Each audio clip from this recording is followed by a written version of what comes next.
based on what you've seen in film, what kind of job they've done, whether the criticism.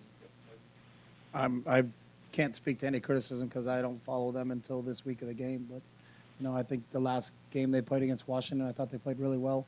I know they started a young quarterback to start the season out. It seems like he's starting to hit stride. I think they've got a passing attack that really has our attention in terms of Rogers and Wheaton and Cooks and Halahuni and the rest of the guys. And I think they're athletic and present problems for us on defense. And they've got a very, very good punt return team with Boyer. So. AJ. Coach, one of the things Oregon State does right is their pass defense. They're second in the Pac-10 in pass defense. What have you seen on film out of Oregon State defense and particularly their pass defense?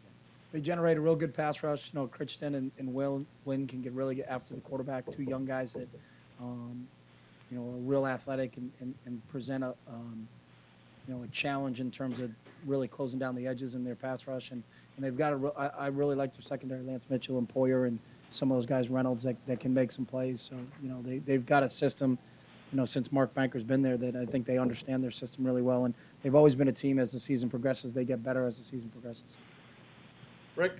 You discount rivalry games, but this one. I don't discount rivalry games. Okay, well, if you don't, my mistake. But this is a rivalry game by every definition. How much were you aware of the Oregon State Civil War before you came out to the West Coast? I was aware of it. It was a game that you'd see on TV. Same time with the Iron Bowl, you're aware of that. You're aware of Ohio State, Michigan. It's one of the big matchups. Jen? Taryn Ward started over Agnew. What have you seen on film from both of those guys? Agnew's been banged up. I think that's one of the biggest problems. He obviously opened the season with an unbelievable game and then had some, it sounds like, hamstring issues that's really kind of hampered him. But I think he's a real tough physical back. The other kid that I don't think gets enough credit is Stevenson, who had a real good game against Washington last week. And Teron Ward is actually T.J. Ward's little brother, so we're very familiar from him. He played at De La Salle, where Coach Aliotti's brother coaches. So he's a smaller back, quicker, in and out, shifty type back. Agnew's a little bit bigger, a little bit more physical. Coach, in the last 2 weeks, you faced two really good quarterbacks. How does Don't make me compare them. how does Sean Mannion stack up to those quarterbacks? I just think he's younger. The one thing I think with Andrew and Matt you look at is they've got the wealth of experience behind it. And to be a first-year starter in this conference is a real difficult deal. And a lot of guys have struggled in their first years in this conference because, not everybody plays the same look. So when you play, USC, and then all of a sudden you play Washington, all of a sudden you play Oregon, then all of a sudden you play Arizona, you're going to see 4 or 5 differently distinct defenses in terms of how they deploy themselves. Then Stanford comes in with their 3-4, So I think it's difficult, and it's a difficult league for a young quarterback to play in. I think there's an experience factor, but I think he's got a real good physical tool set, and it seems like as the season's gone along, he's gotten better. He played really, really well last week against Washington. Rob? Actually, about Stuckey and Dion after the game, and I wondered after reviewing film if you have any other thoughts on if you missed them, to what extent, because depth's obviously been such a big deal for you guys, but you shut them out in the fourth quarter, so it would look like you guys didn't really wear down anything like that. No, and when we can't miss them because there's I think people were. There's nothing you can do. If they can't go, they can't go. So it's a matter of the next guy stepping up. And this team's as banged up as any team I've ever been around, but we don't talk about it. So those guys go play. And the guys who had an opportunity to play, I thought, did a nice job when they went in there. Brandon Hanna played really, really, really well for us. But usually Brandon is getting a break because him and Dion are going on and off. But, there's games where those guys got to go. And I think the guys that had to play an extensive amount, Kiko played really well for us. It's just what you got to do at this point in time during the season because everybody's banged up at this point in time. Jake? Coach, after the USC game, you mentioned kind of what you just said about how it's a rivalry game. You knew the record that you guys had. In the past, you've said every game is the Super Bowl for you guys, but is this one different? Is it more important than more important than the Super Bowl? I don't think so. Is it more important? Is it different than any other game? It's a Super Bowl. Every game's a Super Bowl for us. So I don't know how we can get bigger than that. That's why when people say we diminish it, we're not diminishing. It's the biggest game we're ever going to play. So what does the rivalry aspect add to it or change, or does it not change anything? Doesn't change anything for us. It's a Super Bowl, so it's the biggest game ever. AJ?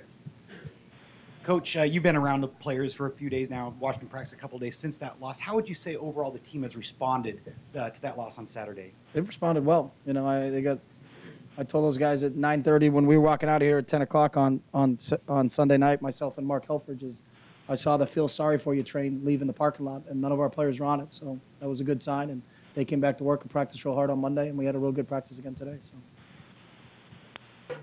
Chris, we're going to go to the phones.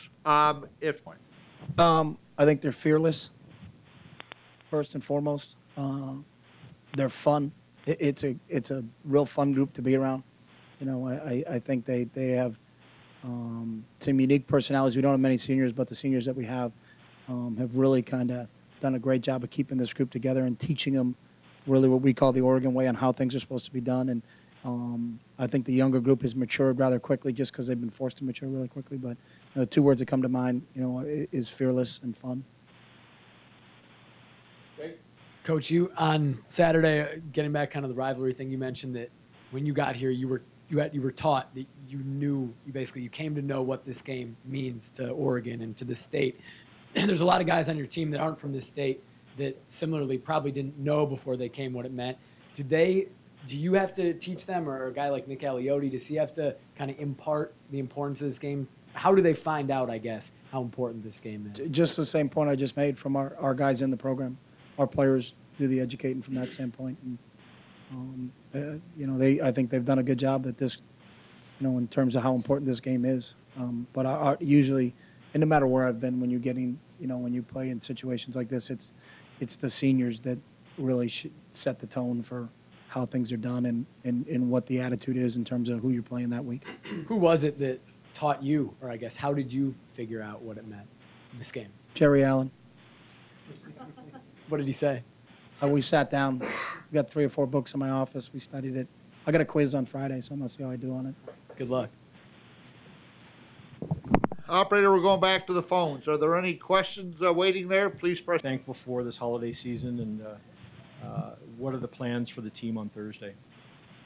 I'm thankful for that we get to spend every day with our players, and it's, you know, this season for us as a staff and as a group it's been awesome, you know, and you really didn't know going in. You know, I had a better feeling about last year's team coming back because we had 23 seniors or 26 seniors, I don't know the number, coming off the Rose Bowl and felt like we had a really good group. And, you know, you real not sure what the future would be like when you're just so young and how this thing would play itself out and which guys would rise up and which guys, you know, needed a little bit more time. But to be around this group every day, it's a blast. And I think the experience of watching this team grow, because it's probably the youngest team I've been around every week, you know, and seeing how they played in that opening game down at LSU and then how they bounced back from that, you know, and just keep getting better and not letting outside influences really affect their performance, which is difficult in this day and age because there's so many different things you hear from. But, you know, staying focused on the task at hand. And, you know, you watch what they did on Saturday with 3 minutes and 28 seconds to go in the game. You're down in the third quarter, you're down 24 points. But, you know, just believing in each other and believing in themselves that things are going to break for you. And, you know, and then just watching, like I said, I wanted to see how this group came out after they faced adversity and losing to USC. What are you going to be like on Monday? What are you going to be like on Tuesday? You're going to feel sorry for yourself. And they've been great. You know, they were great yesterday. They were great today. So, you know, that's what we're really thankful for from that standpoint. So, It's a bit off topic. Did you happen to see the UNH Maine score on Saturday? oh, yeah, So what's the importance of the musket? that's what they give to the team that wins the game, the Bryce Cowell musket, named after 2 of the former coaches. 8 years in a row, UNH is now going to the playoffs. Yeah, and then Maine snuck it out last year, 16-13, and then the Cats came back this year, 30-27. So it is. It's senior day on Saturday. What have they meant to the team? What kind of leaders have they been this season? They've been great, you know, and for such a small group, just the impact that they've had in how, you know, you got a group of guys that almost finish the coach's sentences sometimes, and you know, there's times when someone's going to say something to a younger guy and or say, hey, I got it, you know, and I think they've represented us, you know, in the classroom. They've represented us off the field. They represented us on the field. It's a real, you know, just a group that I think we want to send out the right way. And the best way to send them out is that if we win, they get to play another game at home. So I think we're all cognizant of that fact of what the ramifications of this game is all about. Chip, I'm just curious what the plan is for Thursday.